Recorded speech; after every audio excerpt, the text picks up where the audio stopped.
Umat Tuhan yang terkasih dalam Yesus Kristus, Salam. Jumpa lagi pada malam ini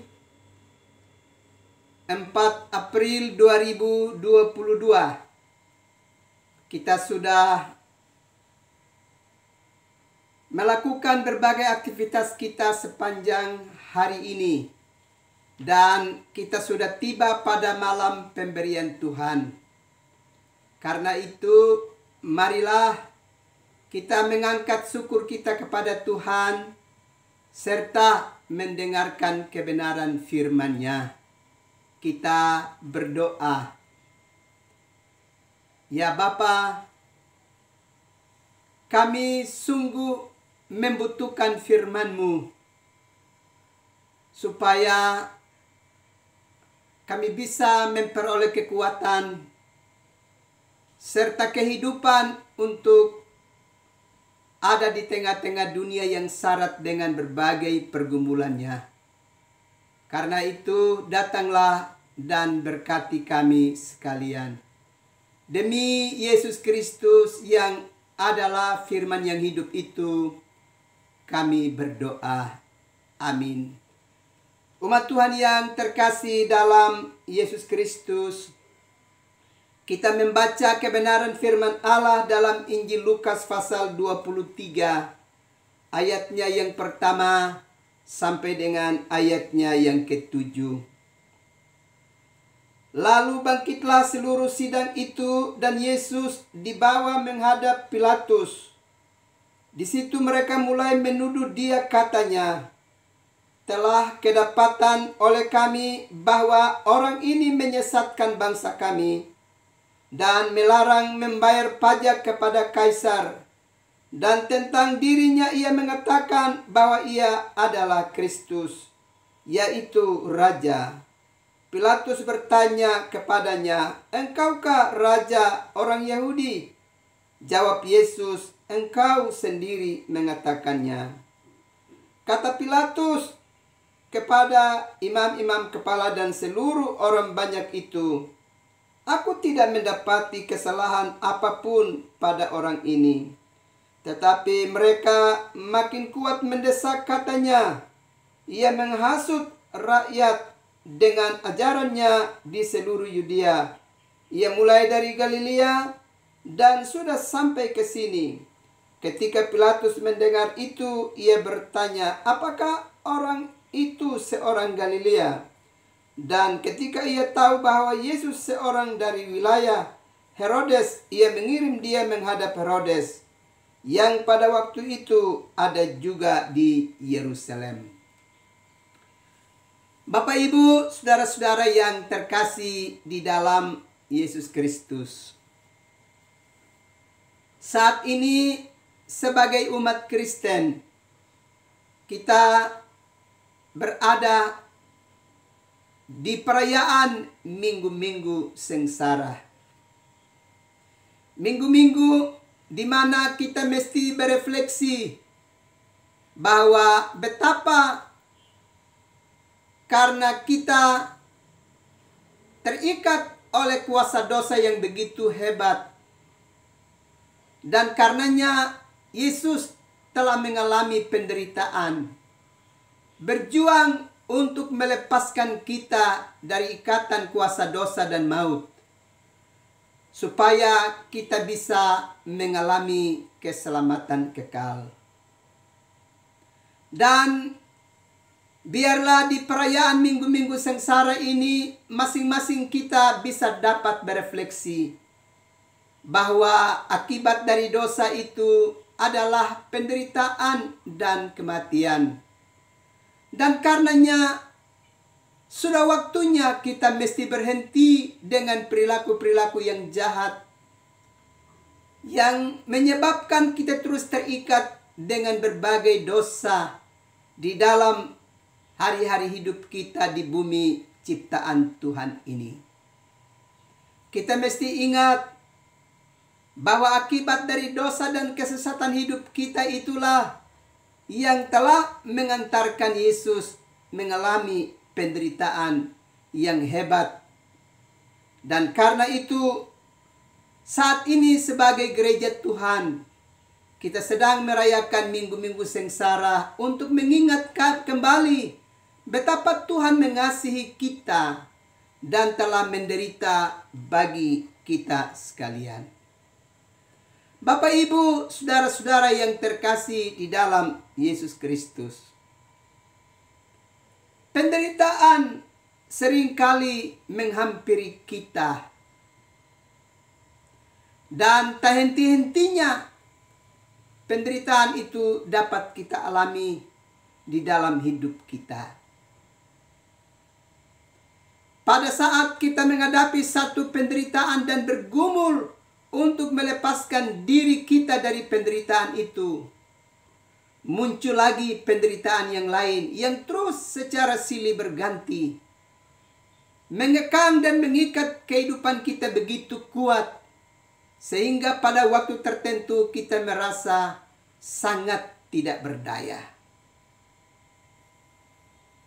Memang, kalau kita belajar di dalam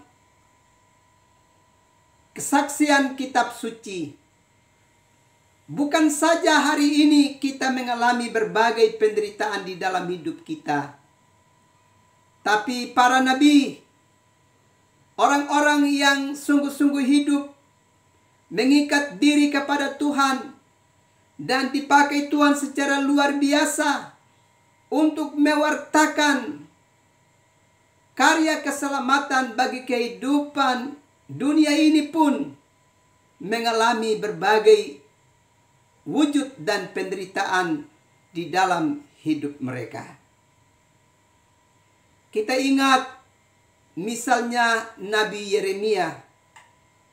Kalau kita belajar di dalam Yeremia pasalnya yang ke-15, ayatnya yang ke-8. Sang Nabi pernah mengeluh di hadirat Tuhan sehubungan dengan penderitaan yang sangat berat yang dia hadapi di dalam hidupnya. Bukan saja Nabi Yeremia mengalami penderitaan yang hebat, sampai pada akhirnya dia mengalami kematian yang tragis. Kita juga ingat salah satu pribadi yang bernama Ayub, pribadi yang tercatat sebagai orang yang sangat jujur dan saleh, bahkan yang selalu menjauhkan diri dari tindakan kejahatan. Itu pun mengalami penderitaan di dalam hidupnya. Sampai-sampai seluruh kekayaan yang memperlengkapi kehidupannya, juga anak-anak yang Tuhan percayakan ada dalam persekutuan hidupnya, seluruhnya tidak lagi menjadi bagian dari hidupnya. Bahkan dirinya sendiri terserang penyakit yang begitu hebat, yang membuat hidupnya hanya sebatas tempat pembaringan. Sungguh luar biasa. Atau kita juga ingat Sadrak, Mesak, dan Abednego, yang juga karena iman mereka kepada Tuhan juga mengalami penderitaan yang hebat, dimasukkan ke dalam dapur api. Tetapi sekalipun keadaan itu, semua mereka tetap ada di dalam pertolongan Tuhan. Dan bagian kitab suci yang kita baca malam ini mengingatkan kepada kita bahwa Yesus sendiri mengalami penderitaan yang hebat. Sekalipun ia tidak berdosa, ia tidak bersalah, ia hanya dituduh melakukan hal-hal yang menurut para Sanhedrin menghasut kehidupan berbangsa. Ia pun mengalami penderitaan yang begitu hebat di dalam hidupnya. Bapak Ibu saudara-saudara yang terkasih di dalam Yesus Kristus. Bahkan kalau kita melihat apa yang dialami oleh Yesus dari kesaksian Alkitab, hampir seluruh kekuatan Yehuda digerakkan untuk melawan pribadi yang satu ini. Bahkan pemerintah Romawi digerakkan untuk menghancurkan kehidupan dari Yesus. Sungguh-sungguh dia seorang pribadi, tapi dilawan oleh begitu banyak pihak bagi kehidupannya. Bapak Ibu saudara-saudara yang terkasih di dalam Yesus Kristus. Tetapi dengan seluruh penderitaan yang dialami oleh Yesus ini, kita bisa dapat melihat bahwa kita mesti tetap berwaspada. Sebab sekalipun kita hidup sebagai orang-orang yang mengerjakan hal-hal yang baik, hal-hal yang benar, kita hidup sebagai orang yang baik, yang mendatangkan kebajikan bagi sesama umat manusia, kita juga tidak pernah akan luput dari berbagai-bagai penderitaan di dalam kehidupan kita. Bagian kitab suci ini menggambarkan bahwa di dunia ini, di bumi ini, orang baik pun dimusuhi. Orang yang menyatakan kebenaran pun disetrui dan dibinasakan, disingkirkan. Dari kesaksian kitab suci kita belajar bahwa dunia ini dihidupi oleh orang-orang yang penuh dengan roh kebencian, roh iri hati. Dan dunia ini juga dihidupi oleh orang-orang yang suka menyelesaikan berbagai-bagai persoalan dengan tindakan kekerasan, dengan hukum rimba. Sangat disayangkan tentunya, karena manusia yang hidup di atas dunia milik ciptaan Tuhan, bukannya mewarnai dunia ini dengan perbuatan-perbuatan yang mendatangkan damai sejahtera bagi hidup sesama, tapi justru bumi ciptaan Tuhan ini dijadikan sebagai medan pertempuran, medan peperangan, medan untuk saling menyakiti, saling membenci, saling menciderai satu dengan yang lainnya. Karena itu kita perlu waspada terhadap perilaku hidup yang demikian. Sudah waktunya kita dapat menyadari bahwa Allah menempatkan kita untuk ada di tengah-tengah kehidupan dunia, bukan dengan tujuan untuk mendatangkan penderitaan bagi sesama kita, membinasakan kehidupan mereka, tapi tugas kita adalah berusaha untuk menjaga keselamatan dan kedamaian hidup bagi sesama kita umat manusia. Dan itulah yang sedang dikerjakan oleh Yesus. Dia rela meninggalkan tahta sorgawi dan memasuki dunia, berjumpa dengan kita umat manusia yang berdosa, rela menderita demi dan untuk menebus dosa kita umat manusia dan membangun kembali hubungan damai antara Allah dan umat manusia. Supaya dengan demikian kita punya kesempatan untuk mendapatkan bagian dalam kehidupan kekal. Karena itu Bapak Ibu saudara-saudara yang terkasih dalam Yesus Kristus, Hendaknya kita menjauhkan diri kita dari perilaku yang suka berseteru, yang suka memusuhi orang-orang di sekitar kita. Kita harus ingat bahwa setiap orang yang Tuhan hadirkan di sekitar kita dan hidup bersama dengan kita, mereka sebagai utusan Tuhan yang suatu saat bisa dapat menolong kita, membantu kita dalam hal tertentu di saat kita ada dalam masa sulit, masa derita di dalam hidup ini.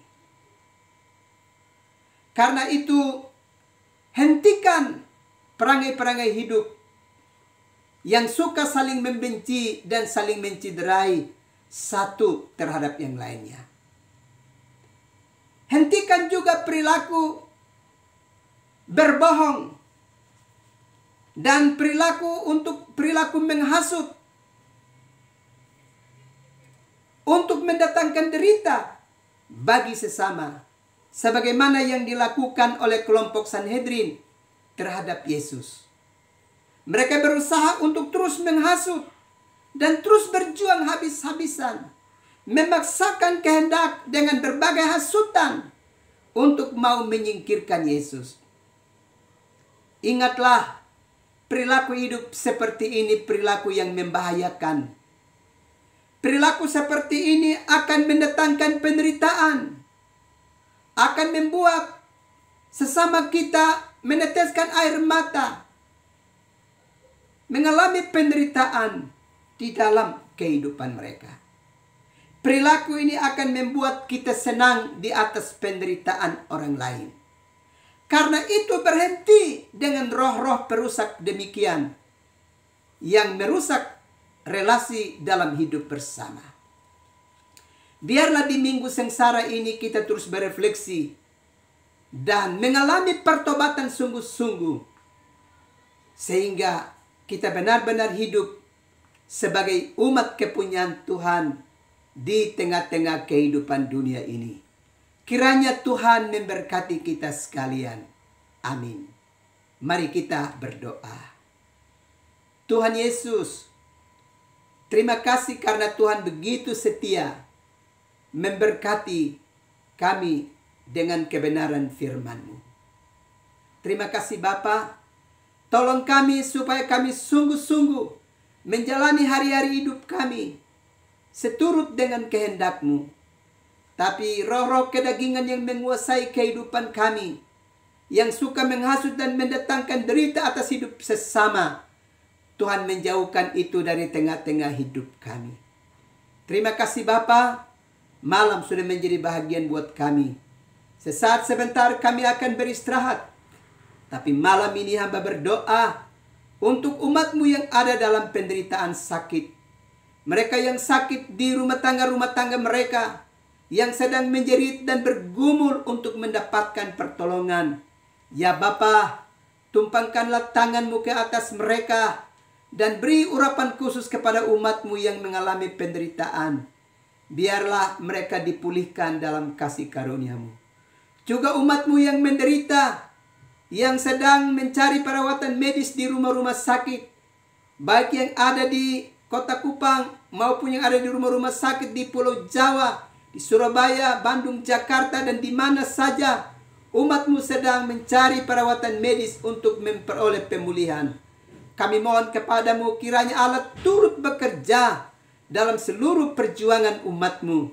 Biarlah melalui lawatan-Mu mereka dapat dipulihkan. Terima kasih Bapa. Umat-Mu dengan segala aktivitas hidup mereka, mulai dari anak-anak kecil sampai para orang tua yang sudah putih rambut. Tuhan Yesus, tolong umat-Mu sekalian. Biarlah semuanya mendapatkan belas kasih dari Tuhan. Terima kasih. Kami akan beristirahat malam ini. Datanglah, berkati kami sekalian, supaya kami beristirahat dengan aman. Ini doa kami, ini sembah kami. Demi Kristus kami berdoa, serta mengucap syukur. Amin. Umat Tuhan yang terkasih dalam Yesus Kristus, selamat malam, selamat beristirahat. Tuhan pasti terus melindungi dan memberkati kehidupan umat Tuhan sekalian. Shalom.